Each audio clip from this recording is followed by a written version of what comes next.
I'm Noah Ellison, 33. The last time I saw my father, he mocked my startup in front of 200 wedding guests. 2 minutes later, a news crew showed up with cameras, lights, and $1 million story mine. By the time dessert was served, the investor my brother defrauded was on live mic calling me the future of agriculture. He turned white. My mom cried, and suddenly everyone who laughed at me was lining up to shake my hand. The first time I saw the hills of Eugene, they reminded me of how far I'd run from expectations, from shame, from a last name that weighed more than my own skin.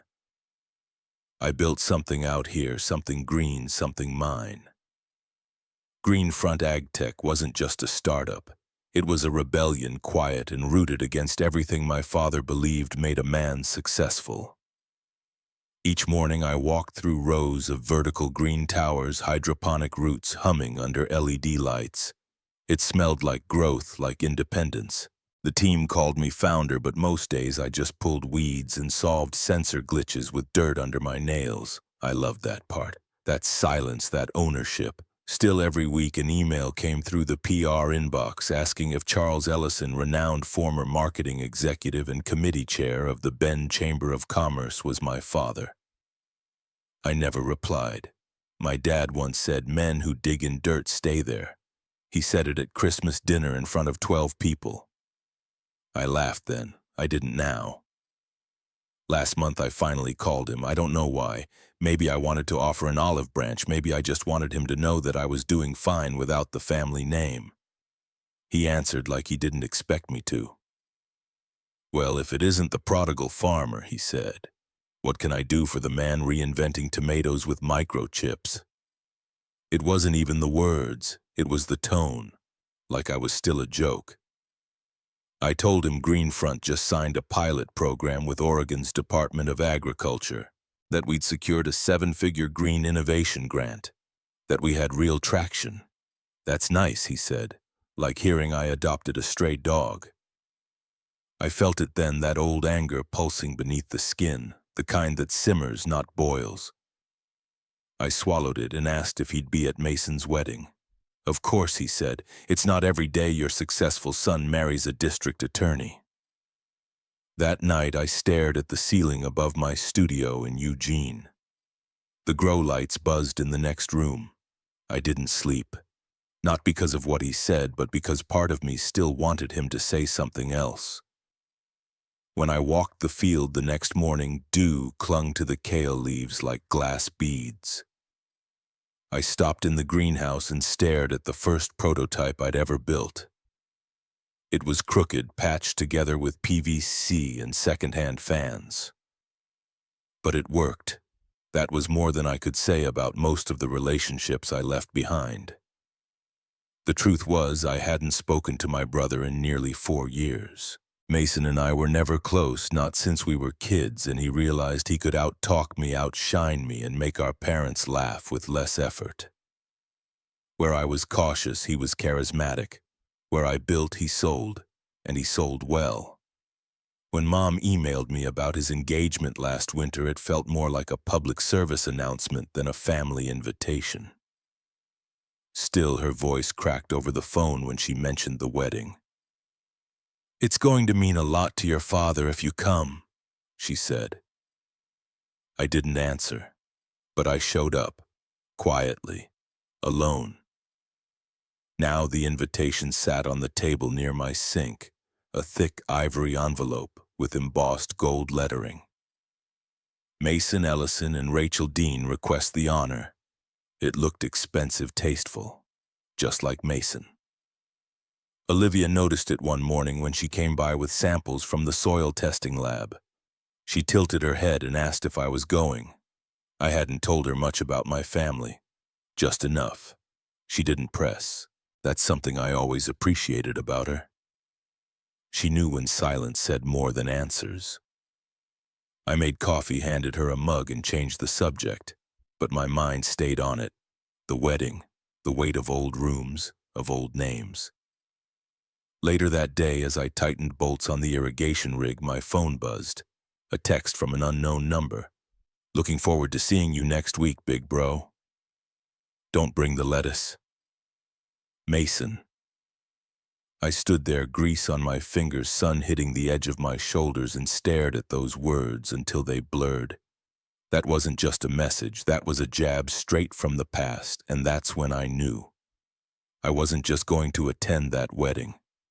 I was going to walk in with every inch of who I'd become, whether they liked it or not. I still remember the color of the sky that night, gray like unwashed linen, low and heavy. I had parked my old Honda by the curb, engine still running, hands shaking, heart thudding like it knew something I didn't. Inside the house, Mason's voice echoed with fake calm while Dad paced like a general. I was barely 20, home for winter break from Oregon State, and about to become the scapegoat for something I barely understood. The papers Mason handed me were crisp and cold, pulled from a thick manila envelope like they were nothing.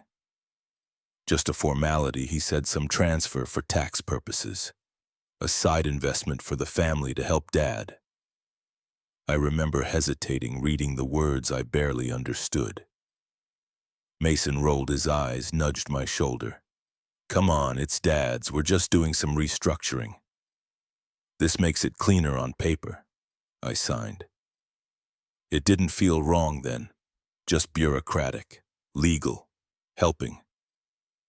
2 months later, I got a call from a state investigator, then 2 more.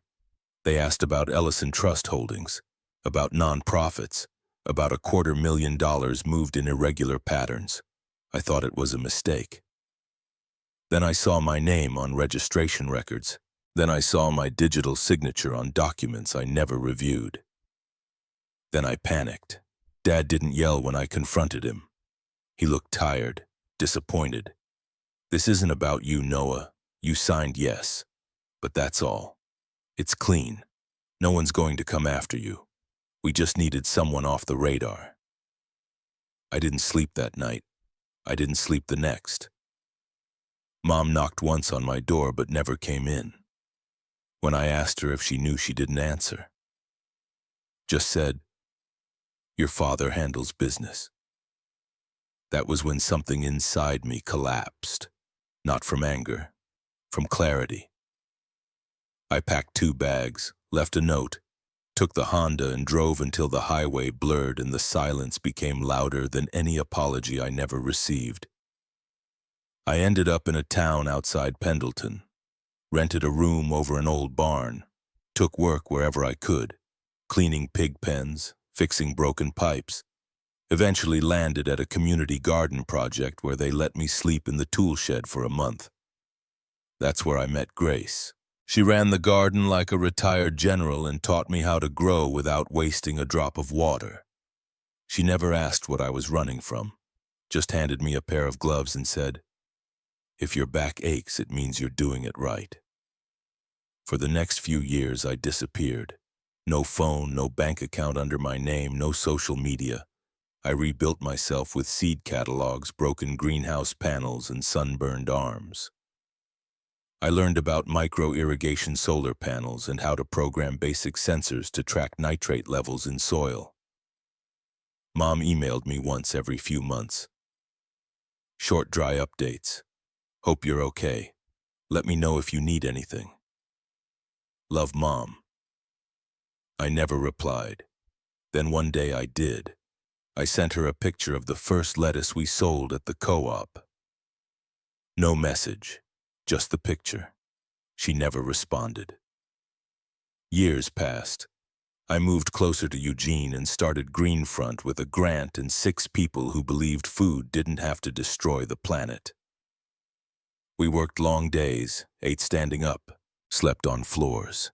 I forgot birthdays, missed funerals, didn't go back not even when Aunt Clara passed or when Mason made partner at a consulting firm and threw a party Mom accidentally copied me on.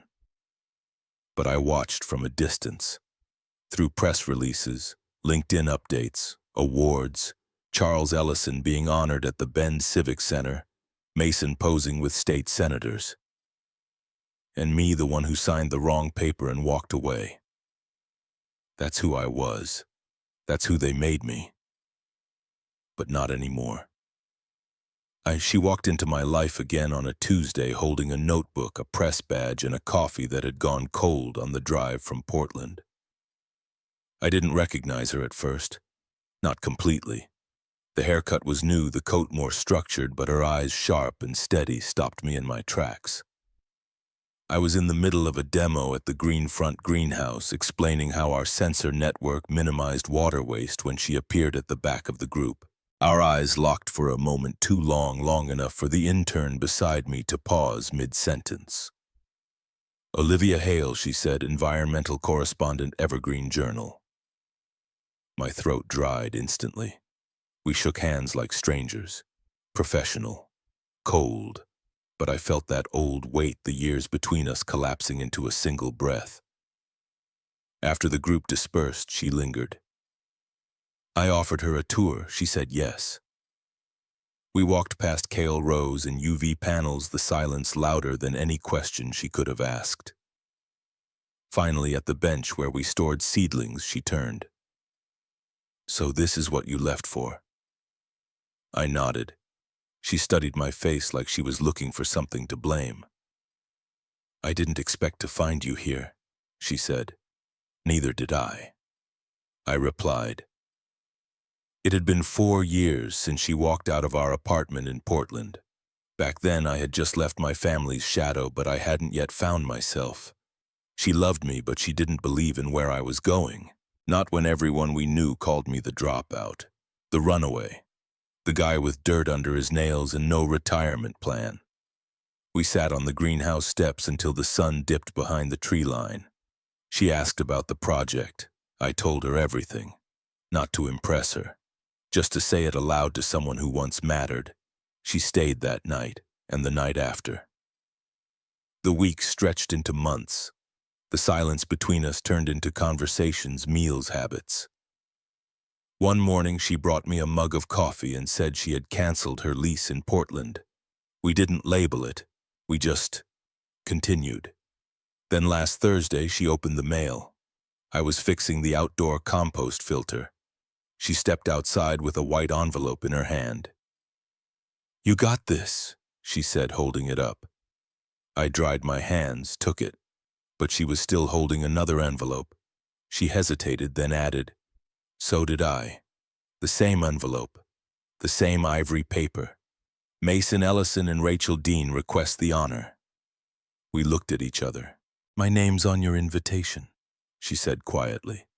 "Yours is on mine." I sat down on the porch step. She sat beside me. The hummingbirds flitted by the lavender bushes, uncaring. "You're going... Are you?" Neither of us answered. She rested her head on my shoulder. I didn't know what this wedding was going to be, but I knew I wouldn't be walking into it alone. I hadn't been back to Bend in over 8 years. The drive felt like passing through a photo album I had never wanted to open again. Olivia kept her hand over mine as the car hummed along the highway. She didn't ask questions, and I was grateful for that. Sometimes silence is the only comfort you need. The Ellison house stood like a monument to denial. Perfectly trimmed hedges, symmetrical lights flanking the garage, not a blade of grass out of place. I parked at the end of the drive, taking a moment to let the engine tick down. Olivia squeezed my hand. "You ready?" I wasn't. But I nodded. Inside, the air was thick with the scent of roasted duck and lavender candle wax. Diane was first to greet us, her smile tight, her eyes flicking between me and Olivia like she was trying to make sense of us as a couple. She gave me a light hug, nothing maternal about it. Mason came around the corner with a glass of something expensive in his hand. He wore a slate gray suit, his hair perfectly styled, his teeth gleaming with that familiar PR smile. "Noah, didn't think you'd actually make it. I told you I would," I said, "and you brought a date. Olivia Hale, right? Evergreen Journal." He held out a hand. Olivia shook it, polite but firm. Mason turned to the others. "Everyone, this is my big brother, the farmer, sorry, ag tech entrepreneur." I ignored the chuckles. Charles stood in the dining room doorway watching subtly. He didn't move toward me, just raised his wine glass slightly and turned back inside. Dinner was a performance. The long mahogany table was set for 12. Crystal glasses, gold-plated flatware, place cards with calligraphy. I sat across from Mason Olivia beside me. Diane poured wine, asked about the drive, pretended not to hear the silence between Charles and me. Mason dominated the conversation, regaling the table with news of his latest Series B funding. $4.8 million, real estate fintech, national clients, scalable platforms. You know big boy stuff, he added, shooting me a grin. That's great, I said. Greenfront just closed a $1.2 million round, private and state-backed, vertical farming in food deserts. The words hadn't even settled before Mason snorted. You're serious? That sounds like a GoFundMe campaign. Did your interns pitch in $10 each? A few people at the table chuckled nervously. Olivia didn't smile. She leaned in slightly, her hand resting on my arm. I let the silence stretch. Mason poured more wine. Charles cleared his throat and asked about the weather. Diane mentioned a new yoga studio in Bend. I watched them, this family of mine, orchestrating a dinner where truth was the only unwelcome guest. And I realized something. This wasn't about approval anymore. It wasn't about proving I'd made something of myself. It was about seeing them as they were, not as I used to need them to be. By the time we got back to Eugene, I needed air that didn't smell like money and old regrets. Olivia went straight to the office to file her notes. I didn't follow. Instead, I drove out past the edge of town where the road turned to gravel and the fences leaned with age. Grace's farm still looked the same. 2 goats in the front yard, an old Ford truck that hadn't moved in a decade, and Grace sitting on the porch with a mug of something steaming. She didn't say anything when I pulled up, just lifted her chin in a nod and patted the seat next to her. You look like hell, she said. Thanks, I replied. I try to stay consistent. We sat in silence. The sun slipped lower behind the barn. Finally, she spoke. So, family dinner. I exhaled long and slow. They're exactly who I remember, which somehow still surprised me. She sipped her drink. They make you feel like the unpaid intern at your own damn life, I nodded. Then added, Mason mocked our funding round like I asked for grocery money on Kickstarter. And Charles, he didn't even bother to pretend I existed. Grace didn't laugh. Her voice softened. And your mom? Present. Physically. Not much else.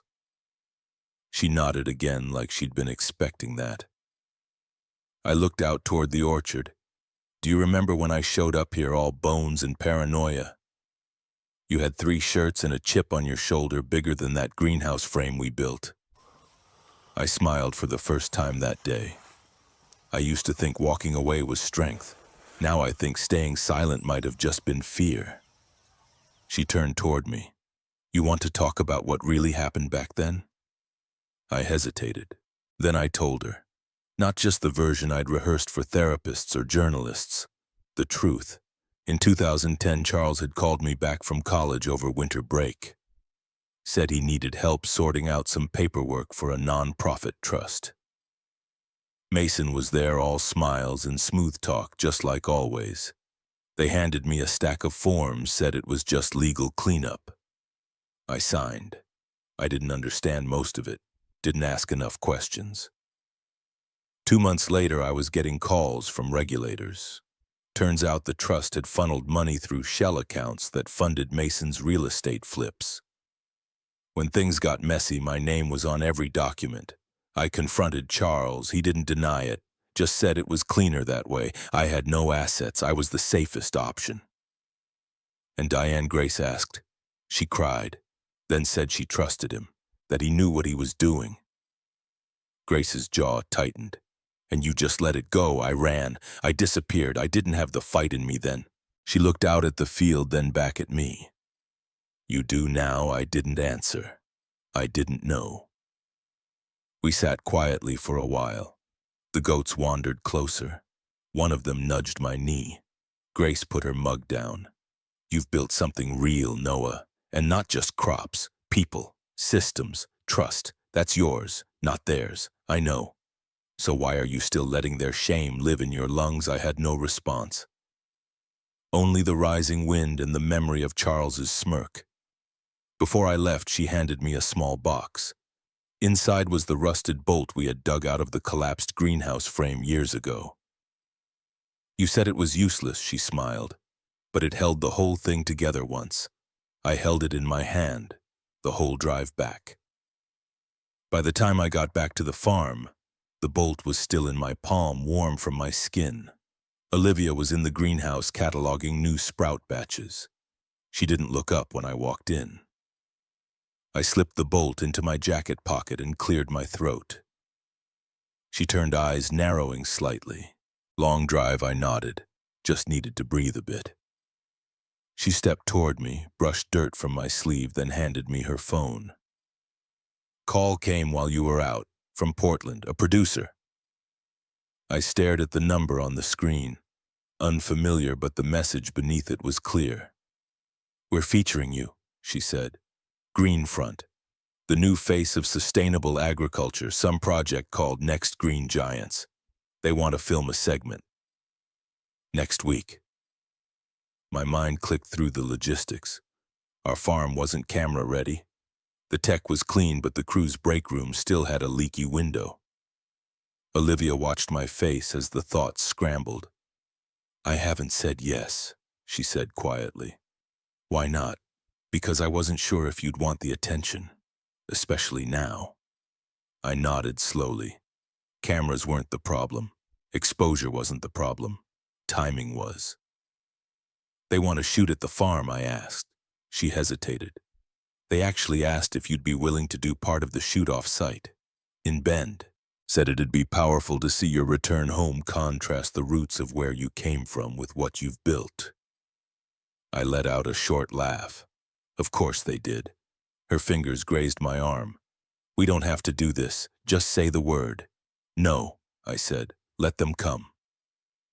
3 days later, I was on a Zoom call with the segment's director. The face that popped on screen made me lean back in surprise.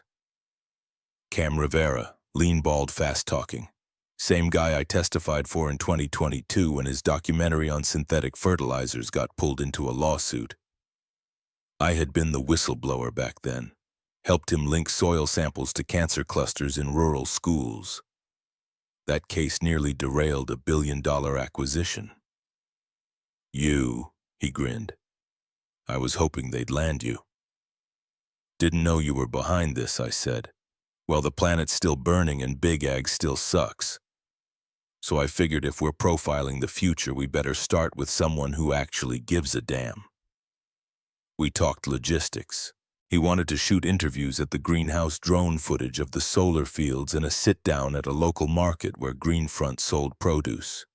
Then came the kicker. Final day's shoot is in Bend. Wedding weekend, right? I paused. You know about that? He shrugged. Public record. Besides poetic symmetry cells. I didn't respond. He leaned in. Look, you don't owe them a performance. But imagine the story arc. Legacy, rejection, redemption, all of it on film. No actors needed. I didn't say yes, but I didn't say no. After the call, Olivia found me cleaning tools in the shed. She folded her arms. So, he wants to follow me to the wedding. She exhaled. Hard. That's a lot. I know. You okay with it? I don't know. She sat beside me on the bench. For a while, we just listened to the wind rustling the greenhouse panels. He's right, I said. There's a story there, and maybe I'm finally ready to tell it. She rested her head on my shoulder. Then let's tell it. We pulled into Sun River Resort. As the sun dipped low behind the pines, casting long golden fingers over the water. The ceremony was long over. The reception buzzed in full swing lights strung across the trees in a string quartet playing something too elegant for the kind of tension curling in my stomach. Olivia squeezed my hand as we stepped out of the truck. "You ready?" she asked. "Not even close," I said. We walked across the lawn past tables of finely dressed guests sipping champagne. Some turned curious. Others stared. A few recognized Olivia from her reporting, but most had their eyes fixed on me like they'd just seen a ghost crash a gala. Mason found us before we reached the main tent. His tux was flawless, his smile even more so. He threw his arms wide. "Look who showed up after all. You clean up better than I expected, brother." He leaned in and kissed Olivia's cheek like they were old friends. She stiffened. Charles stood nearby, hands folded behind his back like he was inspecting a drill formation.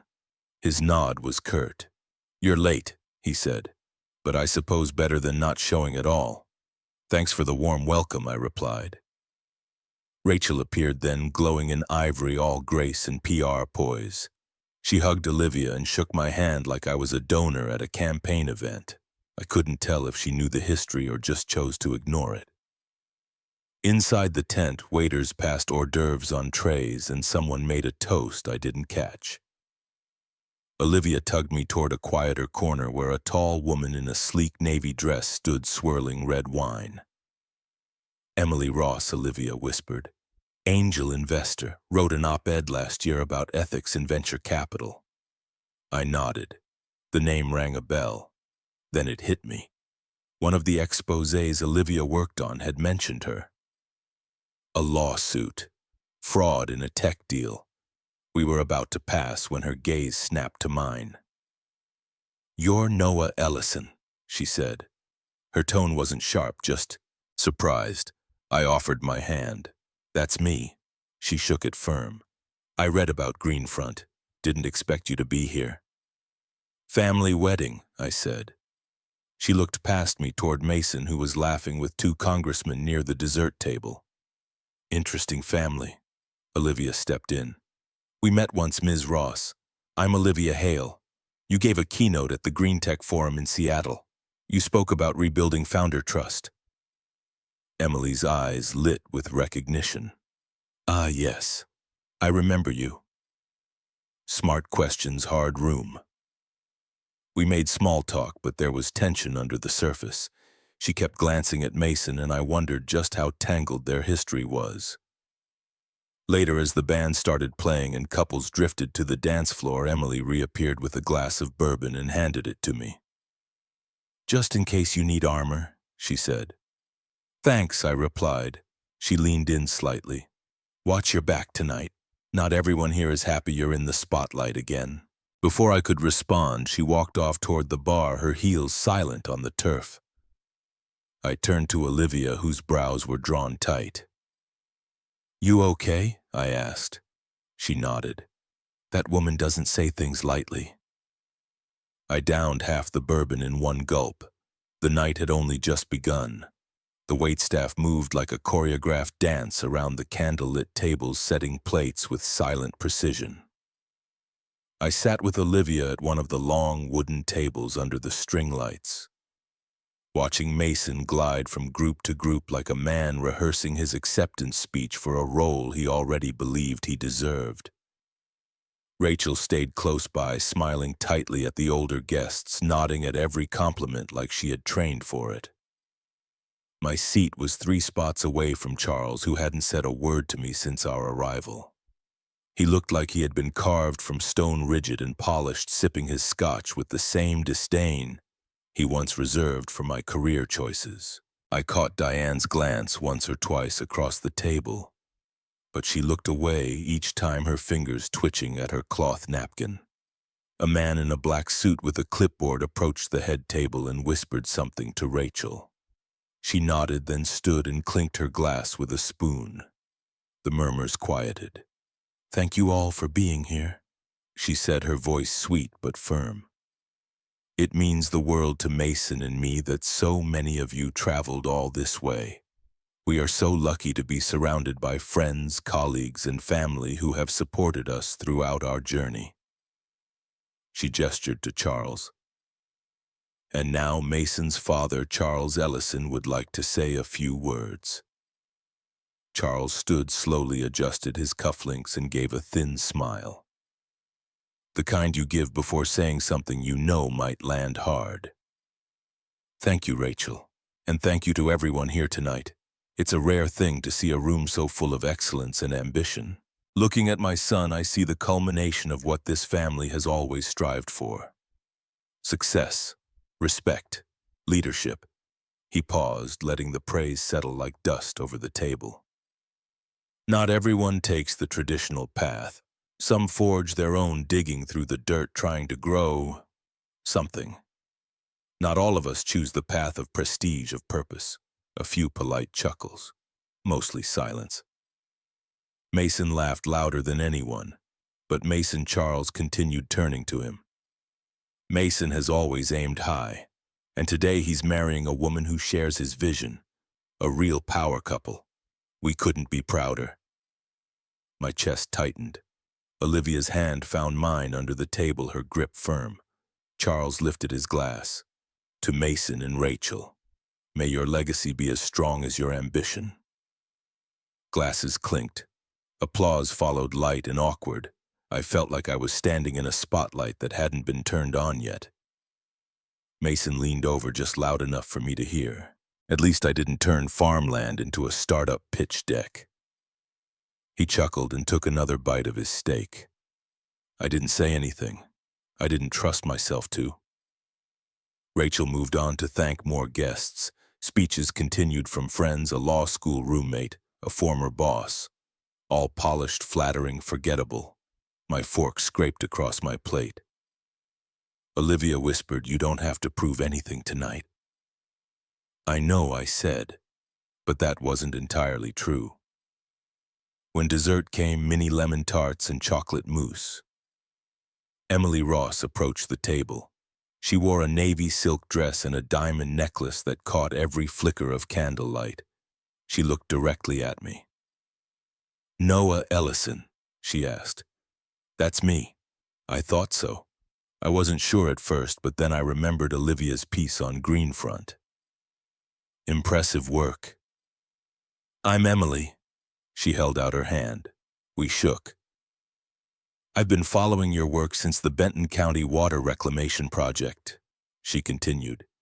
"Didn't know you had a connection to this family." "It's complicated," I said. "Isn't it always?" She smiled, but there was something calculating in her eyes. She looked over at Mason, who was watching us now, jaw tight. "Enjoying the evening?" she asked. "Trying to," I said. She gave me a polite nod and turned back toward her table. Olivia leaned in. "That's the investor I told you about, the one Mason screwed over in 2020. I remembered. A failed startup, falsified financials, and a sudden bankruptcy filing right after funding closed. Mason walked away clean. Emily had been quiet ever since, until now. I glanced across the lawn at Mason, who was now whispering sharply to Rachel. She glanced in my direction. The music swelled again. I drained my wine and stood. "Let's get some air," I said. Olivia followed without a word. As we stepped off the patio, the weight of every look, every whisper pressed against my back. The night wasn't over, but it had shifted. I could feel it in my bones. I was stepping toward the bar again when I heard my name echo across the garden. "Noah Ellison. Is Noah Ellison here?" Heads turned. My heart thumped. I looked toward the source of the voice and saw a cameraman with a large shoulder rig and a bright light mounted on top, panning across the crowd. Behind him, a small woman with a clipboard waved in my direction. "There you are," she said. "We're rolling in too." I blinked. Olivia stood, her hand squeezing mine hard enough to ground me. Right the shoot. I had almost forgotten. The camera crew from Evergreen Journal had arrived on time, on schedule as promised. I hadn't expected them to find me this quickly or to be quite so visible. Charles stood slowly, face blanching. Mason froze mid-laugh, champagne flute halfway to his lips. "Wait, what's going on?" he asked, voice sharp. I stepped away from the table and toward the growing cluster of guests now parting to let the crew through. The lead producer, a man in a denim jacket and headset, grinned and extended a hand. "Noah, great to meet you in person. We're good to go if you are." I glanced back at the table. Every Ellison face wore a different flavor of confusion. Diane looked like she might faint. Charles was clutching the arm of his chair. Mason's brow had folded into a knot. "Actually, someone else is joining us too," the producer added. Out of the crowd stepped Emily Ross. Her presence sliced the air. She wore a navy pantsuit, subtle but commanding, and her eyes narrowed slightly when they landed on Mason. Then she turned to me. "Noah, it's been a while." I nodded. "Emily, I didn't know you were involved with this." She smiled. "I'm funding it." The producer gestured for us to stand in front of a sleek backdrop with the Evergreen logo. Lights came on. A boom mic dropped into position. "This won't take long. Just a few shots of you with the crew, some interview footage. The full profile airs next month." Charles took a step forward. "Excuse me, what is this about?" he asked, voice shaking with suppressed anger. Emily answered without looking at him. "It's about the future. Greenfront's future. The country's too." The murmurs in the crowd were growing. People pulled out phones. I saw the wedding photographer subtly angle his lens toward us. Mason stepped closer, face tight. "You're backing him." "Seriously?" Emily didn't flinch. "I learned a long time ago to bet on vision, not volume. And just like that, I was being mic'd up. The producer asked me to speak about my journey, my work, my goals. I kept it simple, honest. We're trying to bring food security to places that need it most, using tech to make sustainability scalable. It's not glamorous, but it works." Olivia watched from the sidelines, tears brimming. I saw her swipe one away quickly.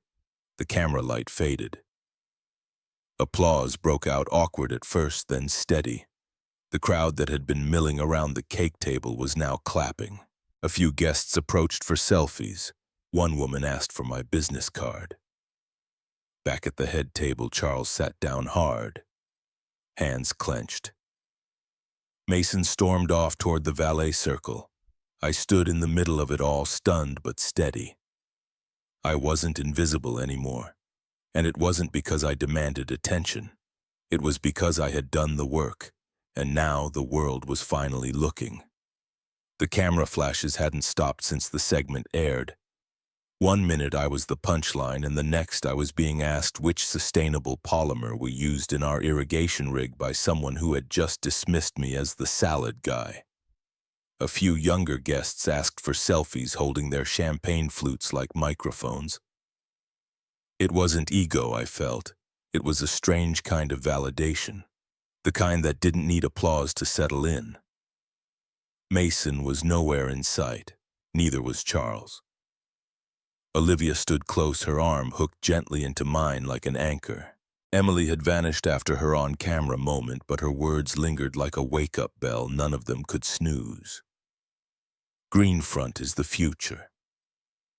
Guests drifted back toward their tables, murmuring now in curiosity, not judgment. A woman in a lavender dress said she taught sustainability at Reed and asked if I'd consider guest lecturing. A man in his 60s said his daughter wanted to build aquaponics in Arizona and could she call me sometime. All of it felt surreal. I kept my voice calm, my posture still. Olivia leaned in. "You okay?" I nodded, but I wasn't sure. The air was different now. The stage had shifted and I hadn't asked for the spotlight, but there it was. Then I saw her, Diane. She stood near the back of the tent, half hidden behind a pillar of orchids. Her hands were clenched around the stem of a wine glass. When our eyes met, she didn't smile. She didn't look away.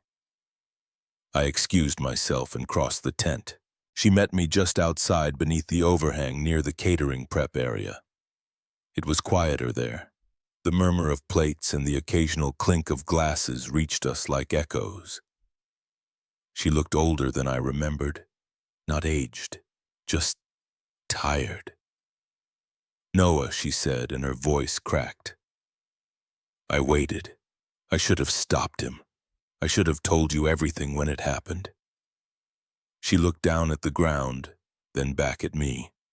Her eyes glistened. "That night when you left, I wanted to go after you. I wanted to explain, but I didn't.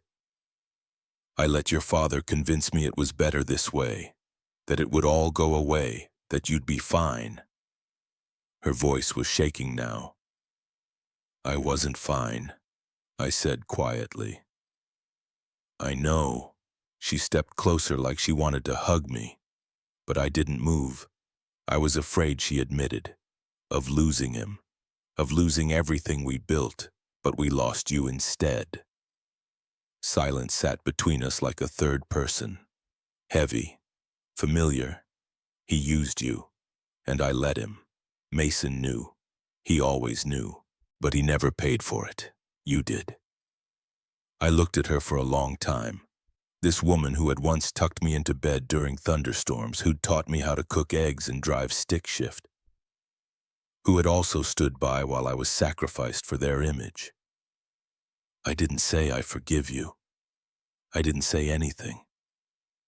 She reached for my hand. I let her take it. "I'm sorry," she whispered. We stood there in the quiet until someone called her name from inside. She gave my hand a final squeeze and left. I didn't cry. I didn't collapse.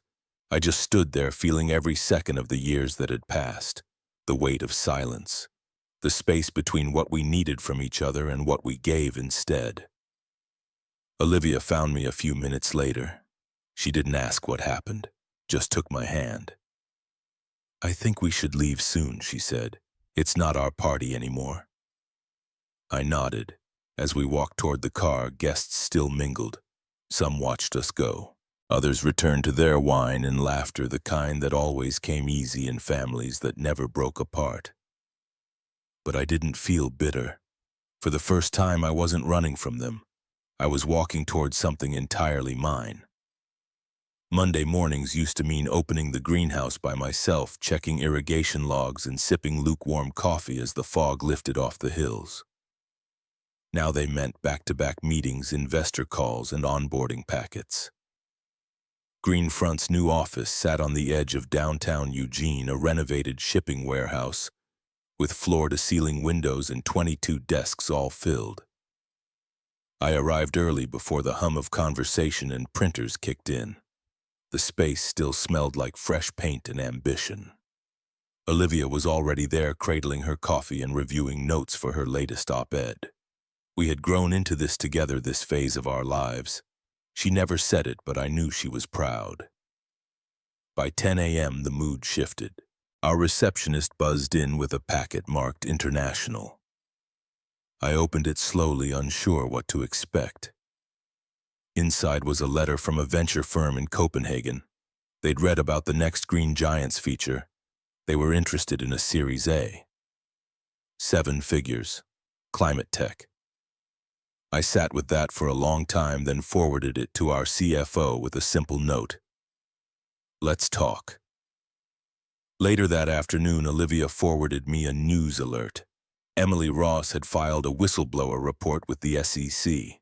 She'd included internal emails from Mason's firm detailing misappropriations in the 2020 investment round that tanked a dozen startups. The same round that pushed her out of angel investing for 2 years. By Thursday, Mason was trending. Not for his wedding, for fraud. Mom emailed again. This time it wasn't a forward or a passive update. It was a scanned letter in her handwriting. She'd resigned from the garden club board, canceled her weekly bridge night, and started therapy. She said she was learning what silence costs, what she lost by keeping hers. I printed the letter and folded it into my notebook. Charles released a statement stepping down from the Bend Economic Advisory Council. He cited personal reasons. No apology, just an exit. At the end of the week, I stood in the greenhouse back in Eugene, surrounded by new engineers and ag specialists watching our next-gen aquaponic rig come to life. We were weeks from beta testing in Arizona, years from where I started. Grace called. She said she saw the news, said she was proud, said it wasn't just about proving them wrong, it was about building something real, something that would outlast even the ones who never believed in it. I told her she was right, and for the first time I believed it. It was a Sunday morning when I walked the fields again. Early, still cool, the dew clung to the edges of kale leaves and shimmered like a quiet reward. Olivia walked beside me. Her boots' damp camera bag slung across one shoulder. Though she hadn't taken a picture all morning, we moved in silence. But it wasn't heavy anymore. It was full, like everything had settled into place. We stopped near the solar panels where the new interns were assembling hydroponic racks. One of them waved. I nodded back. They didn't know the whole story. They didn't need to. All they needed was to know that what we were building here mattered. And it did. I thought about how far I'd come. From that Honda Civic pulled off the side of a road outside Pendleton, to this a 20-acre regenerative farm with smart irrigation, a media partnership, and a waiting list for consulting projects. And still it wasn't the success that settled deepest in my bones. It was the freedom, the peace. Olivia had told me once back when she was still writing freelance in Portland that stories never end where you think they will. I believed her now more than ever, because even as the dust settled around Mason's investigation and Charles resigned from the Bend Commerce Council, I didn't feel victorious. I felt released. Emily sent me a thank you note a week after the wedding aired. She said Greenfront had received 6 investment inquiries in 48 hours, that the public was starving for authenticity and somehow we had managed to serve it. I reread Diane's letter, the one she sent after the wedding. The handwriting was tight, deliberate. She didn't beg.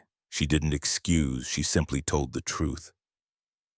That she had watched my father build an empire of image and she hadn't known how to fight it. That she didn't expect forgiveness, just a chance to start something honest. I hadn't written back yet, but I would, in time. Mason's indictment came in the fall. Securities fraud, misrepresentation, investor deception. The kind of charges that didn't just dissolve with press statements. I didn't celebrate. Olivia showed me the headlines and I just nodded, then went back to the irrigation plans for the new build site in Medford. When Olivia sold her profile piece about the next green giants, she used a picture of me holding a lettuce head in one hand and pointing to a nitrate monitor with the other. The caption read, "Future farmers aren't who you think." The piece went viral. One evening she asked if I regretted going to the wedding. I said no, not because it changed them, but because it reminded me of who I had become despite them. That night we stood outside the barn office. The stars above Eugene blinked through the fog. Olivia leaned into me, her voice low and steady. "You didn't need them to see you," she said, "but I'm glad they finally did." I didn't reply, just held her hand and looked out across the rows of lights strung above the towers. Everything buzzed gently, alive. I didn't go to prove anything. I didn't go to fight. But if justice was a banquet, then that day I had a seat at the head table. Have you ever been underestimated, pushed aside, told your dreams were foolish, and then quietly, patiently proved them all wrong? Tell me. I'm listening.